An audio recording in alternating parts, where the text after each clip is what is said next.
বক্তব্য রাখবেন আজকের অনুষ্ঠানের প্রধান অতিথি বাংলাদেশ জাতীয়তাবাদী ছাত্রদল চট্টগ্রাম উত্তর জেলা শাখার সংগ্রামী সহসভাপতি ছাত্রনেতা জনাব এম ফুরকান চৌধুরী ফুরকান ভাই।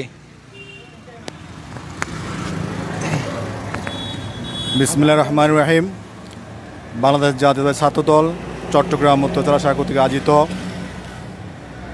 বাংলাদেশ জাতীয়তাবাদী ছাত্রদল কেন্দ্রীয় সংসদের সাবেক সাংগঠনিক সম্পাদক, আন্দোলন সংগ্রামের রাজপথের সাহসী যোদ্ধা, সাবেক যুবদলের কেন্দ্রীয় যুবদলের সাংগঠনিক সম্পাদক জনাব ইশাক সরকারের নির্দেশে এবং চট্টগ্রাম উত্তর জেলা ছাত্রদলের সংগ্রামী সহসভাপতি দলীয় ইউনিয়নের কৃতি সন্তান জনাব আজমউদ্দিন চৌধুরীর নেতৃত্বে আজকে যে বৃক্ষরোপণ কর্মসূচি এখানে শুরু হয়েছে, আমরা দেখেছি বিগত আন্দোলন সংগ্রামে এ দল ইউনিয়ন থেকে যারা 2008 থেকে 2024 সাল পর্যন্ত আন্দোলন সংগ্রামে যার নেতৃত্ব দিয়েছিল, তার মধ্যে শফিউল আজম, আমাদের সাজিম, মহসিন সহ ইউনিয়নের কিছু বেশ কিছু ছাত্রনেতা আমাদের সাথে ছিল, রাজপথে ছিল, আন্দোলন সংগ্রামে ছিল।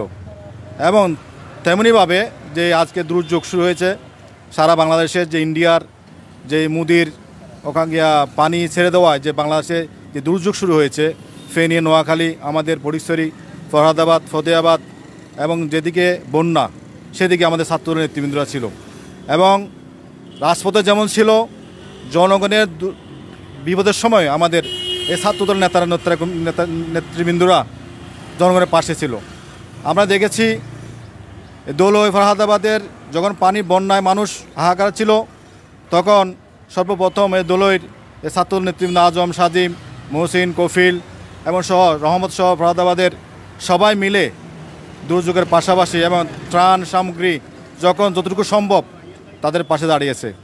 তেমনিভাবে আজ এই দোলের ফরহাদাবাদ এবং যেখানে যেখানে বন্যা হয়েছে, বাংলাদেশের জনপ্রিয় নেত্রী, দেশনেত্রী বেগম খালেদা জিয়া যে নির্দেশ দিয়েছেন, দেশনায়ক তারেক রহমান যে নির্দেশ দিয়েছেন যে জনগণের পাশে থাকার জন্য, আমরা সেই অনুযায়ী যতটুকু সম্ভব আমরা জনগণের পাশে আছি। এবং দীর্ঘ সংগ্রামে, আন্দোলন সংগ্রামে আমরা যে আজম, সাজিম এবং দলীয় ফরহাদাবাদ ইউনিয়নের যারা আমাদের সাথে ছিল, আমরা তাদের পাশে এসে দাঁড়াতে পেরেছি। তারা আমাদেরকে এখানে আসার জন্য আমন্ত্রণ জানিয়েছে, সে তাদের কৃতজ্ঞতা প্রকাশ করছি।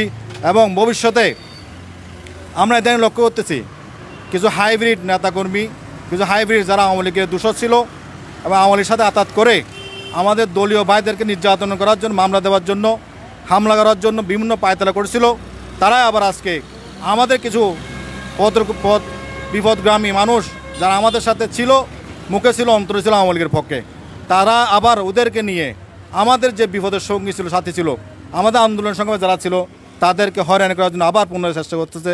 কিন্তু ইনশাল্লাহ আমরা এস এম ফজলুল হক সাহেব নেতৃত্বে ঐক্যবদ্ধ আছি। এই হাইব্রিডকে আমরা অবশ্যই স্থান দেব না ইনশাল্লাহ। যতটুকু সম্ভব আমরা বলতে চাই, যদি কেউ হাইব্রিড এই দোলই ফরহাদাবাদ ইউনিয়নে, বিশেষ করে দোলই ছিল আওয়ামী অঙ্গরাজ্যের একটা ক্যান্টনমেন্ট, সন্ত্রাসী অঙ্গরাজ্য ছিল এখানে। এই ক্যান্টনমেন্ট সন্ত্রাসীদের মোকাবিলা করে যারা আমাদের কর্মী ভাই ছিল, আমাদের নেতৃবৃন্দ ছিল, তাদের পাশে আমরা আছি, ইনশাল্লাহ থাকবো। পরিশেষে যারা আমাদের এই বৃক্ষরোপণ কর্মসূচি ইনশাল্লাহ অব্যাহত থাকবে, প্রতিটি ইউনিয়নে থাকবে এবং সে আলোকে আজকে এই দলীয় ইউনিয়ন থেকে শুরু হয়েছে। আমি বিশেষ করে ধন্যবাদ জানাই যারা আয়োজন করছে, বিশেষ করে আজম, সাজিম, কফিল, মহসিন যারা আছেন এখানে, সব যুব ছাত্রদল নেতৃবৃন্দ আছেন, আমাদের হাটহাজারী উপজেলা কলেজ ছাত্রদলের সাবেক সাধারণ সম্পাদক, আন্দোলন সংগ্রামের রাজপথের প্রিয় মুখ স্লোগান মাস্টার জিয়াউদ্দিন আছেন এবং থানা ছাত্রদলের সদস্য নুরনবী সাকিব আছেন, যারা আছেন সবাইকে আমি ধন্যবাদ জানিয়ে আমার বক্তব্য এখানে শেষ করছি। আল্লাহ হাফেজ, বাংলাদেশ জিন্দাবাদ। সবাইকে ধন্যবাদ। আসসালামু আলাইকুম।